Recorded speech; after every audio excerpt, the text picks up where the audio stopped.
Welcome to episode 3 of Splain Yourself, the podcast that gives regular people a chance to explain their actions and beliefs.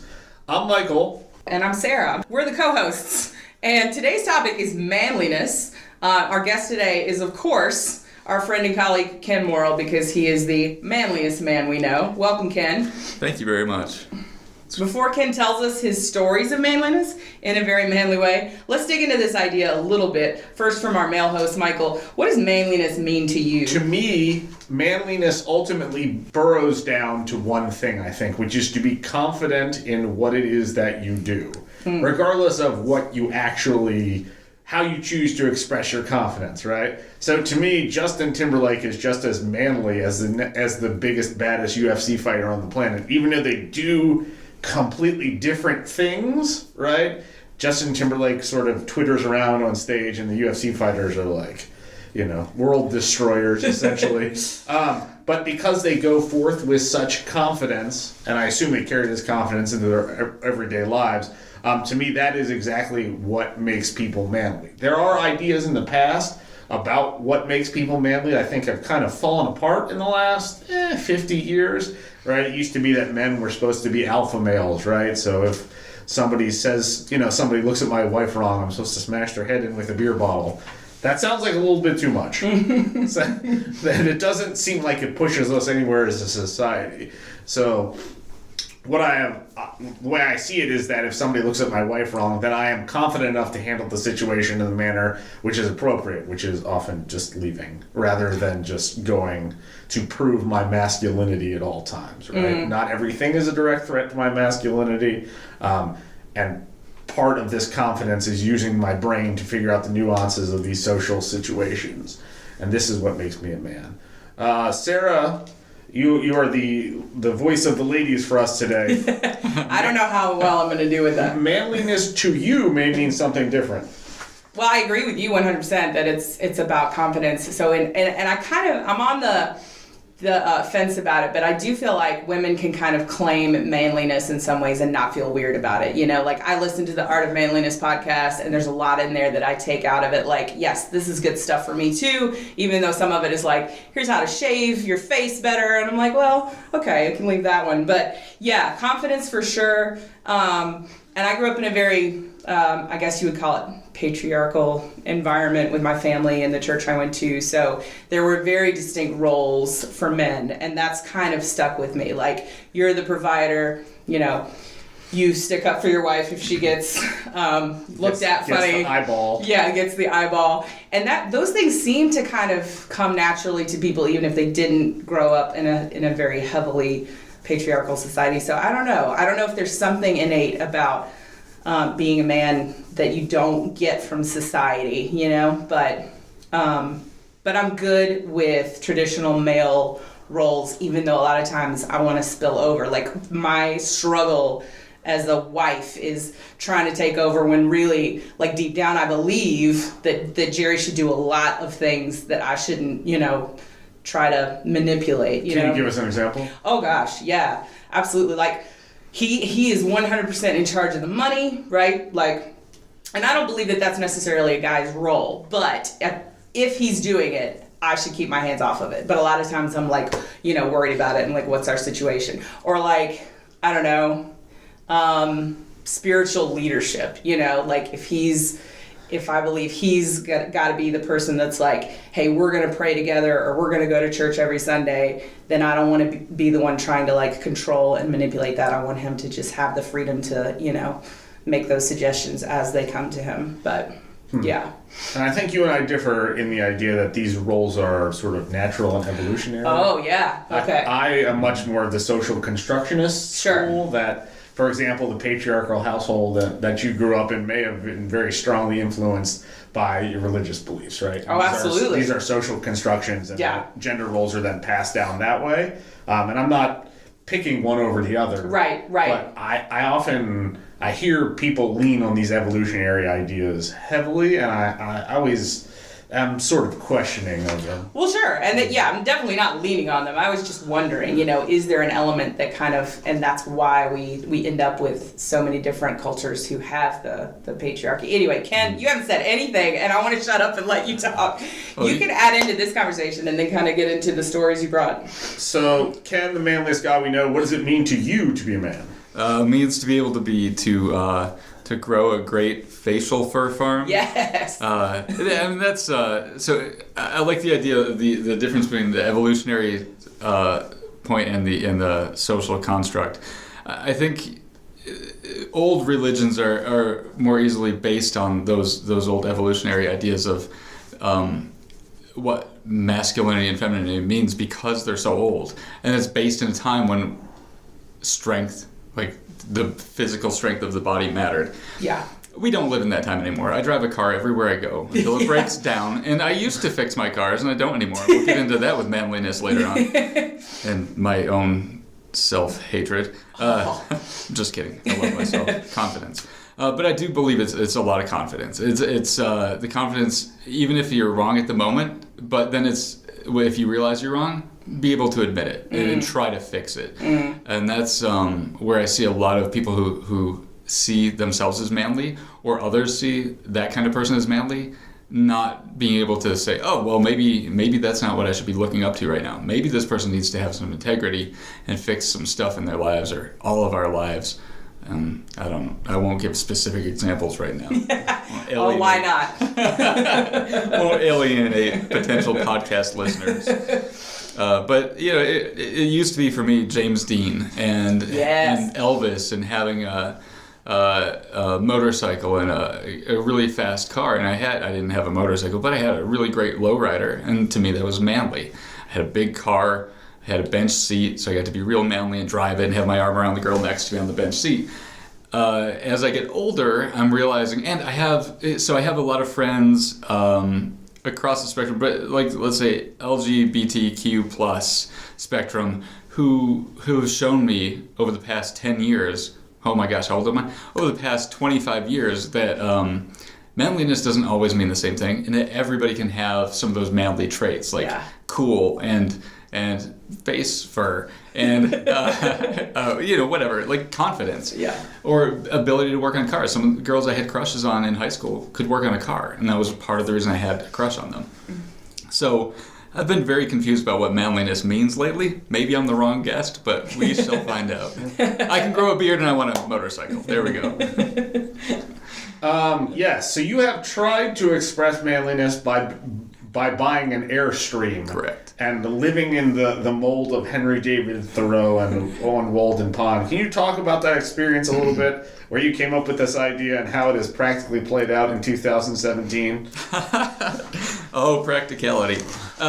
So when I was a teenager, I was really big into the 50s culture, space culture, science fiction, and Airstreams have played a huge part in all of those. For those not listening, can you tell us exactly what an Airstream is? Yes. So an Airstream is a big loaf of bread that's made of aluminum that you can sleep inside of, and it's just this gorgeous, gorgeous piece of machinery. It's a trailer that's aluminum, shiny, and old, and it smells old and like metal, but it's beautiful in the sunshine. So I wanted an Airstream since I was like 16. I think I saw one on a family camping trip. Camping is manly and family-oriented.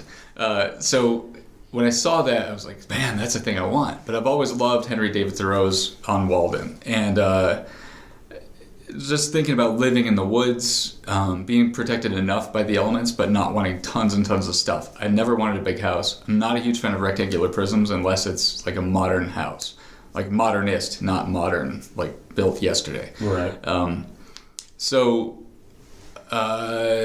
My marriage ended, and we were selling the house, and I thought, well, what do I do now? I can either give all my money to somebody else through rent, or I can just start living the things I wanted to do when I was a kid. I've always wanted to maintain a childish aspect to me, which is also very manly.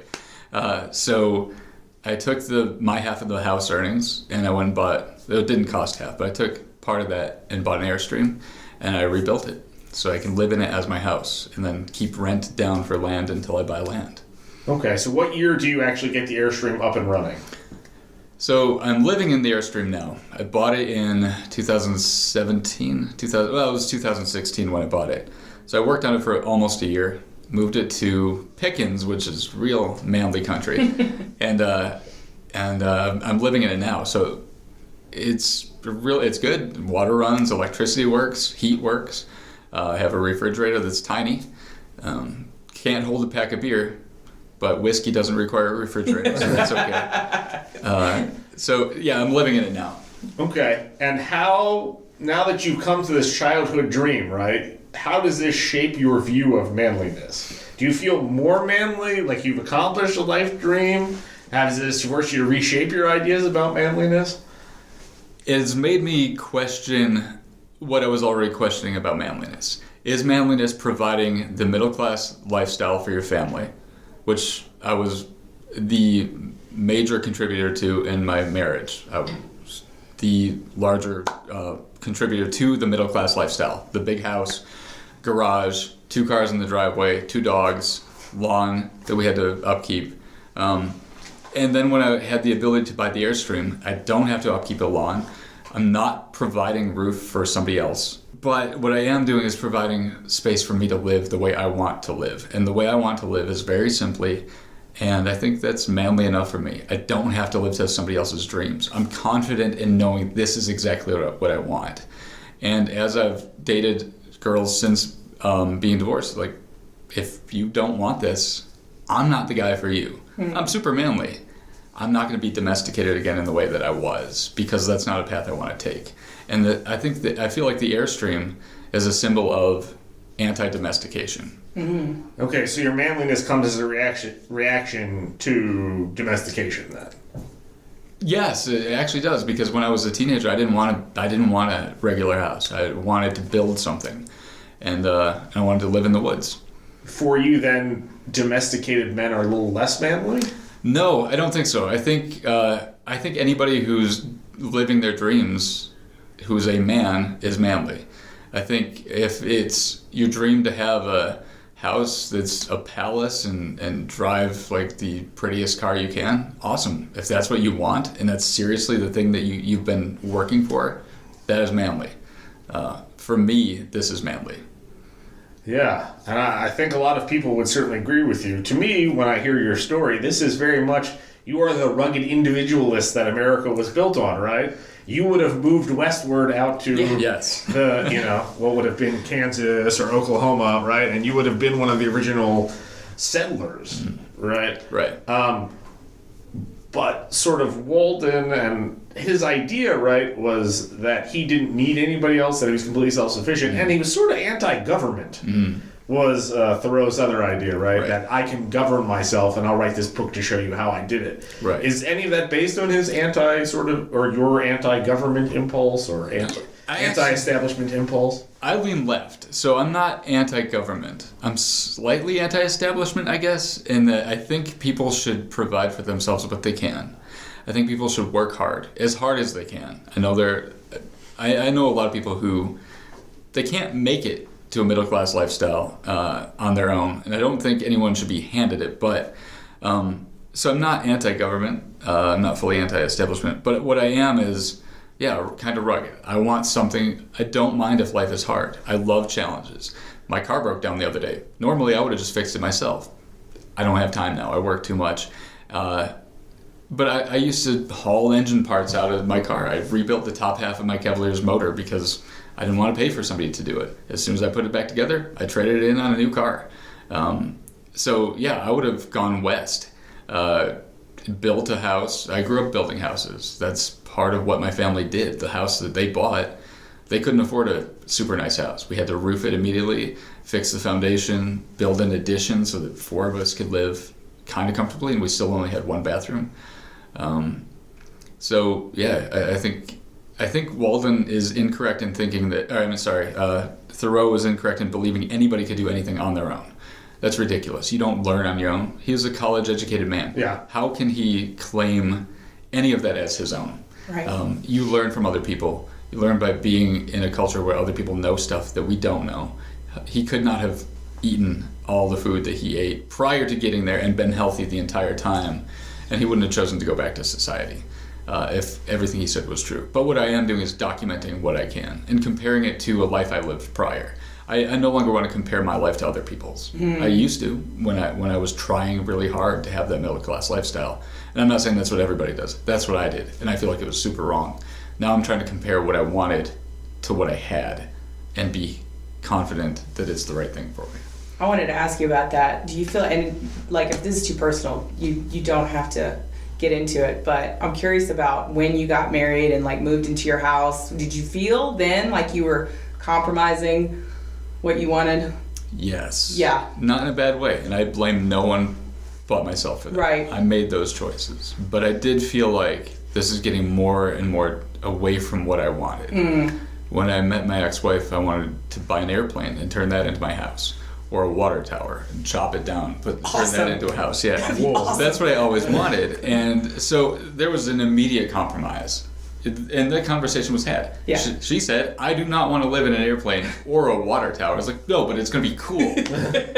In no one's mind can I convince them of the coolness of this like I do in my own. So there was that immediate compromise. And then I think as time went on, I thought, well, I'm going to be a teacher and to maintain some kind of appearance like, your children are safe coming to me. Right. Because I'm not the crazy guy who lives under a bridge. Not the man. Yeah. I won't say the crazy guy who lives in an Airstream, but that might be going too far.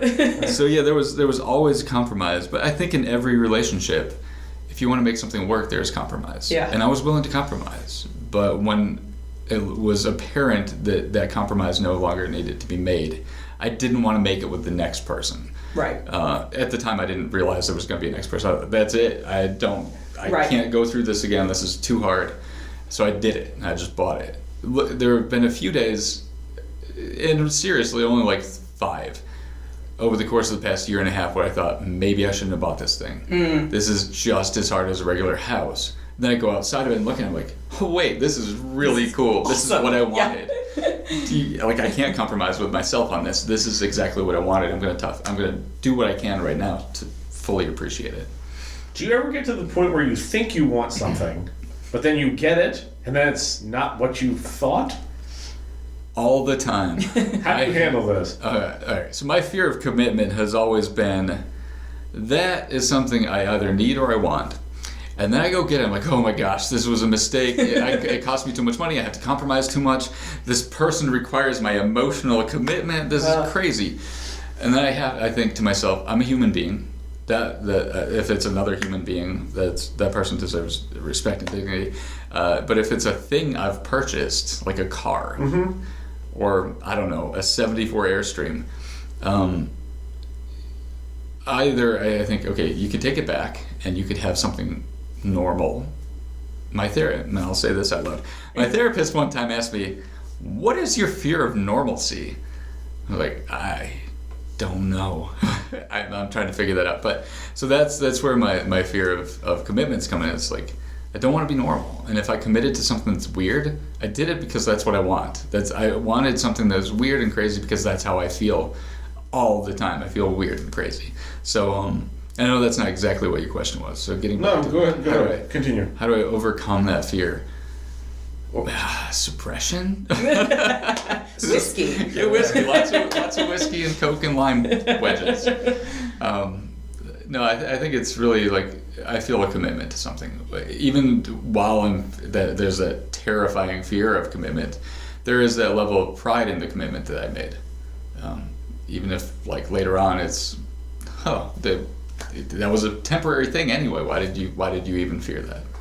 Does your fear of normalcy it seems to me as I'm listening to you talk, it makes you feel inauthentic, right? Whatever you deem normal is not what Ken wants, right? And is not what you see yourself as, and then therefore, if you had that, like let's just say you got a Mercedes, but if you are not interested in Mercedes or you're not a Mercedes guy, right, then you are just kind of trolling around being a phony, essentially. Yes. Yeah. And is this your great sort of rejection of normalcy? I think so. My car broke down the other day, and so I've got 2 options. I can fix it, So it's a 2009 Hyundai Accent hatchback. It's a 2-door bubble with a 3rd door in the back. And so I was looking through Craigslist for new cars. I could buy a Z3, so it's not new, used cars. I could buy a Z3, a Chrysler Crossfire. Those are cool cars. And I always come back to, I want a 4-door Hyundai Accent hatchback. Because while I live in the woods in an Airstream that seems super manly, and I hear the roar of a V8, and I think, that would be cool. My dream car is a 57 Chevrolet. That's normal. That's like not even abnormal. That's just a beautiful thing most people want. My dream practical car is a 4-door Hyundai Accent hatchback. So I don't know if that's normal or not, but if somebody came up to me and said, you can have this Mercedes coupe, or you can have this Hyundai Accent hatchback, I would go for the hatchback in a heartbeat. Nice. And I don't even know how to explain it, except for I prefer simple. And if it breaks down, like, I'm not out an entire car, because fixing the Mercedes costs as much as fixing buying a new one. So there's that practicality, and also I think weird things are fun. And while an Accent isn't exactly a clown car, it's not my Monte Carlo lowrider, which I miss. But it's real for me. That's what I want deep down inside. And if I got something else, I'd always fear that it wasn't me. Right. So then authenticity brings you confidence. Right. And sort of fulfillment. Correct. Yeah. I think these are all things that are rooted back into confidence. Mm. That when you feel like you, and you do the things that you think you are supposed to be doing, and you feel like you feel more confident about it, even if it is not what is sort of dictated to us as middle class and normal, right? Right. I think the value of being middle class is probably another time for another podcast, another topic entirely. Definitely. Yeah. But I completely agree with you. My concern or my interest is that sometimes being middle class has some benefits. Absolutely. Right. Tons of benefits, yes. So, I mean, can you talk about some of those benefits and how you sort of feel about missing out on them, essentially?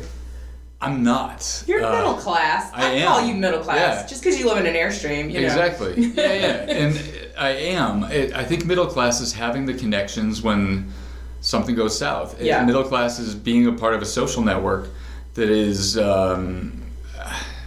maybe a little more in tune with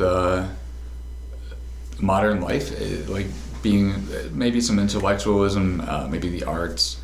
But it's people I have more in common with than like working class or probably the upper classes. Snob. So yeah. I have my own snobby moments, but I think it's also the connections that are made. I have a network. I have a safety network. I can reach out to people when I am needed, or when I need help, and I can be reached out to when people need me for something. So it's not like I think I've isolated myself or deprived myself of the tools of the middle class. I fully agree. I can go to the hospital whenever I want to. I have health insurance. Right. I have a job that allows me to pay for all the stuff I need to pay for, and when I can't, it's not hard for me to get a loan. So I can live in debt, and I can live the middle class life in some ways. I'm only getting rid of some of it in my life. The things that make me feel inauthentic, like a rectangular prism indoor house, or I don't know what an outdoor house is. The inside of a house being rectangular. An outhouse? Yeah, exactly. There you go. I might have to build one of those soon. I have some plumbing to do. Or the car. Not worrying about what the people next door to me are thinking. I don't have to go weed a garden. I don't have to mow my lawn, because I have leaves on the ground and I just rake them. So those are the things I get rid of because they don't meet my needs. They actually go against what my needs are, which is to get out into nature and draw and hike, go paddling, just think for a while and read. And I gave up a lot of those to have the other parts of the middle class life that I wanted to give up. And in the vein of Michael's question, what are the things that you miss, I guess, about, if anything, about living in a more traditional house? A beer fridge? Yeah, a place to put a 6-pack for one. I don't miss that. That's how I don't gain all the weight back there you that I go. lost. Having less food to eat all at once. I do miss having neighbors immediately who are in my same class. I miss having my dogs with me all the time. And I miss having my spouse with me. And that was a safety net. You know, she was part of the safety net. My dogs were part of the safety net. My neighbors were. I don't really miss much else. I don't miss the competitiveness between neighbors. Ugh. I don't miss the looks that could easily be misinterpreted. I know all people make quick judgments, and sometimes we wear those on our sleeves or our face, but I don't miss those quick judgments. Those don't exist anymore. Was there an HOA where you lived before? There was, yes. Oh, I wouldn't miss that ever. No. Yeah. No, barely used the services that it I know. covered. And it's what, hundreds of dollars a year? Yes. Ugh. It was $400 a year. Gosh. Thank God taxes are super low here. Right? So, but I don't know. I have everything else that I need.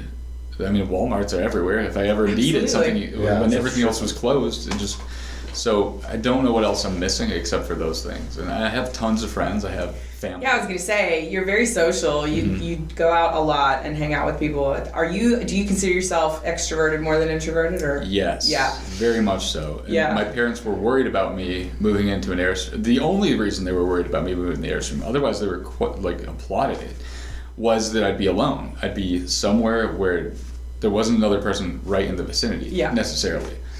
It turns out I have neighbors all down the street, and they're wonderful people. But that's what they were worried about. Like, but you love being around people. What are you doing? Like, you're gonna live in the woods by yourself. Sleep there. Oh, no. Yeah. Exactly. That's basically what I do. I go there. I sleep. I do enough dishes. I use enough dishes to have to do them 3 times a week, and then I'm back out in society. So Nice. I actually didn't live the lifestyle that Thoreau promoted. No, he was not. He was not going to back in the society. Yeah. Well, you sort of do, though, right? You have, as much as sort of circumstances have changed, you have done as much as you can without like sacrificing happiness, right? Because it sounds to me like you would be terribly isolated if you were completely alone. Yes. Right. And I mean, as on Walden Pond, when he lived on Walden Pond, he actually wasn't that far from everybody else. He was like a mile or two. Right. So he. Oh, I didn't know that. Yeah. You could walk into Concord. Right. Yeah. He just lived a little bit out of the way. Okay. Which is sort of what Ken does, right? Sure. I mean, Yeah. I might have Pickens to is a tomorrow. little bit out of the way, but you get back into Greenville if you need be. Exactly. Yeah. Well, that is a really, really interesting story and just a brief dive into manliness and sort of the life of Ken. And we want to thank you so much for being here, Ken. This was awesome. Oh, it was my honor. You guys are hilarious. And that's it for today's episode, but we'll be back next week with a new episode. Until then, always be easy and always be ready to splain yourself.